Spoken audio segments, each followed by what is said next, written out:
humaines, on va dire notre cas, une violation des droits humains au Cameroun.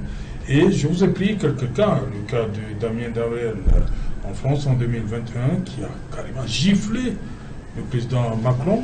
Voilà, il a eu 18 mois, 4 mois ferme, il n'a passé que 3 mois en prison, il est sorti, il y a le cas près de nous, au Gabon, ce jeune-là avec son t-shirt à l'effigie du président Oligui Nguema, qui se nettoie comme ça le postérieur, il risque 5 ans de prison.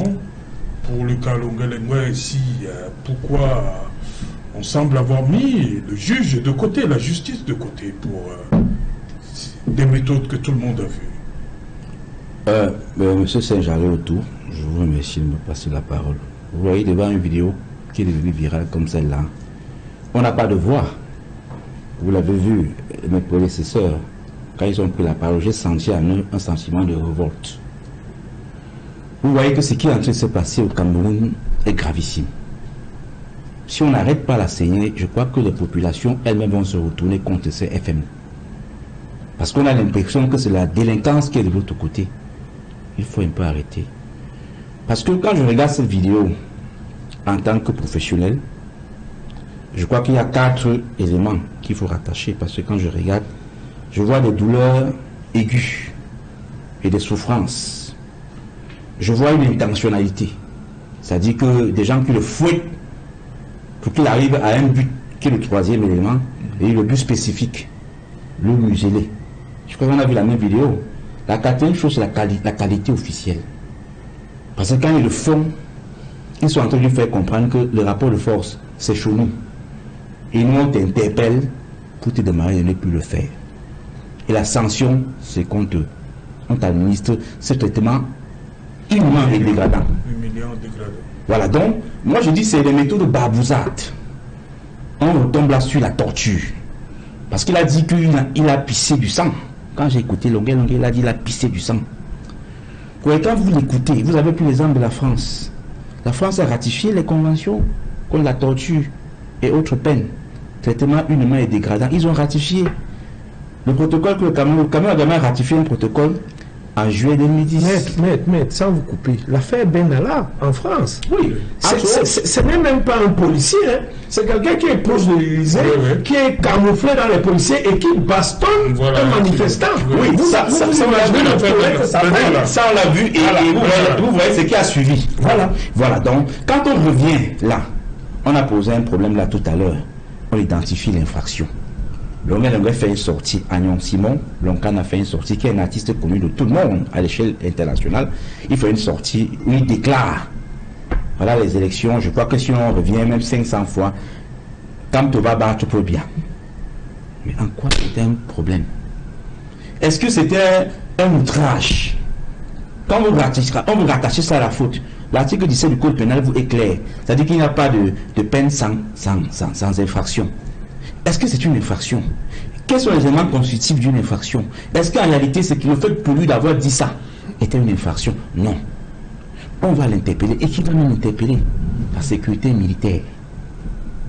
La sécurité militaire, et c'est l'occasion de rappeler aux gens que le tribunal militaire même, quand il existe, c'est un tribunal d'exception.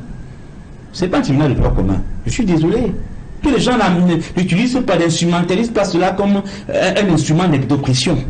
Et quand vous lisez l'article 8, la loi du 12 juillet 2017, on vous liste un certain nombre d'infractions qui ressortissent la compétence du tribunal militaire. Et l'article 11, on vous dit qu'il y a des dispositions qui sont réservées à la compétence exclusive de l'OPJ militaire. On les cite quand ça touche par exemple le port d'uniforme, quand ça touche par exemple un militaire qui a commis une infraction dans l'exercice de ses fonctions, qui a commis un personnel civil qui a commis une infraction dans un établissement militaire ou une infraction qui s'est passée dans un établissement militaire. Il y a une liste. Et on vous dit donc que lorsqu'il y a cette infraction, l'OPJ doit dresser un procès verbal et il doit saisir le commissaire du gouvernement et transmettre ce procès verbal là au ministère de la justice militaire, qui est en réalité, en l'espèce, le ministre délégué auprès de la défense. Donc ça veut dire que quand je vois ce communiqué, ça veut dire qu'ils n'ont jamais rien fait. Si c'était une infraction, il devait se conformer à la loi de 2017. C'est-à-dire qu'il devait transmettre une copie des procès-verbaux au ministère, au MINDEF, qui au jour d'aujourd'hui devait vous dire, ok, oui, j'avais reçu cela, mais qu'est-ce qui s'est passé? Sauf que ce que je décris, c'est bien, comme on l'a dit sur le plateau, il y a une sortie là tout à l'heure, où on vient de lire là la sortie du ministre de la Défense, qui veut ouvrir une enquête. Mais seulement, le véritable problème même qu'il y a ici, c'est que la personne même qui a signé ce communiqué ou cette mesure-là, elle-même, elle est citée dans une autre affaire. Donc moi je crois que... Non, vous n'allez pas... Oui, excusez-moi. Non, vous n'allez pas... Je crois que qu'il aurait été mieux. Aucune preuve à ce que vous dites. Oui, il aurait été mieux. Je vous en prie, vous n'avez pas de preuve à ce que vous dites, hein, donc je préfère que vous retiriez ça. Ok. Il aurait été mieux que ce soit le ministre de la Défense lui-même. Ça devait plus rassurer les populations. Parce que les populations attendent quoi? Ils attendent la justice. Que toutes ces personnes qui les ont interpellés, toutes ces personnes qui ont interpellé Longueuil de façon abusive, que ces personnes-là soient convoquées et répondent à la justice. Du moins, qu'on sache que... Mais il faut ouvrir une enquête.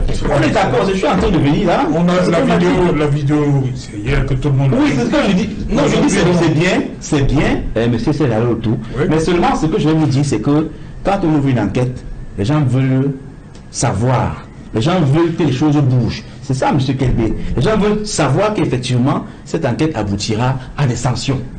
Parce que s'il y a une ouverture d'une enquête, et que lui-même... Nous sommes qu'au deuxième jour maintenant.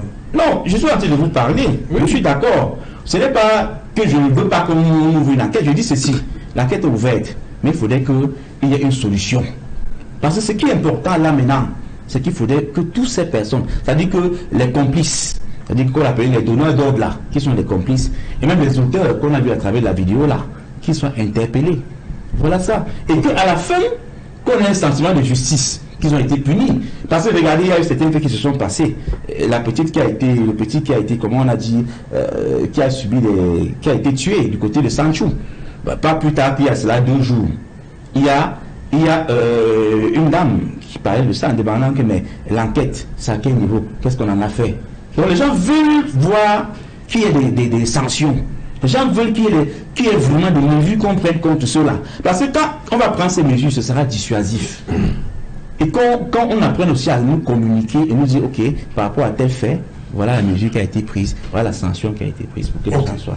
Voilà.